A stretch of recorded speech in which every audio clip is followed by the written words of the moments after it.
Bonjour à tous et bienvenue pour ce petit billet d'humeur concernant mon vote aux élections régionales et départementales. Parce qu'en effet, c'est un peu la galère.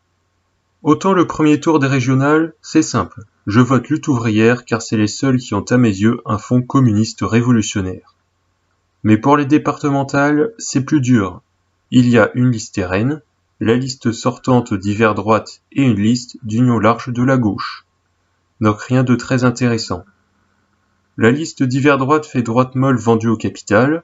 La liste RN vient d'un parti bourgeois néolibéral, européiste de droite dure et lourdement endetté auprès des banques, qui ressemble de plus en plus à ce qu'était l'UMP de Sarkozy.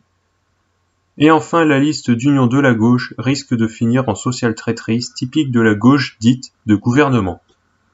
Donc je me pose beaucoup de questions. Ensuite, pour les seconds tours, c'est pire encore vu que Hello a peu de chances d'y parvenir au régional, et même pas du tout au départemental vu qu'ils n'y sont pas. Mais bon, essayons tout de même de réfléchir un peu. Concernant les départementales, si l'on part du principe que la droite classique est vendue au capital, que le RN aussi vu qu'il se rapproche progressivement de ce qu'était le sarkozysme, et que la liste de coalition de gauche rassemble des personnes qui compteront parmi elles quelques-unes un peu plus radicales, qui traîneront éventuellement un peu plus des pieds avant de se trahir, voire soutiendront mollement quelques rustines, alors je pourrais voter pour cette liste et voter blanc si elle ne passe pas le second tour. Concernant le second tour des régionales, sachant que les trois premiers sont la droite type LR et apparentés, le RN et LREM, tandis que la quatrième place voit se disputer ELV, l'EPS et LFI-PCF, le choix est à mes yeux très mince.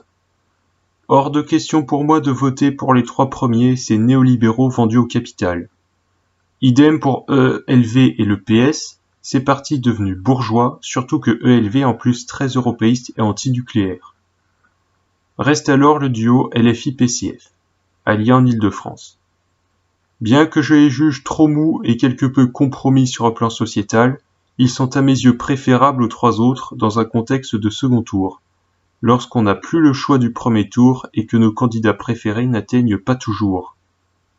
Bon, du coup maintenant je pense que ce sera bon comme cela. Au revoir.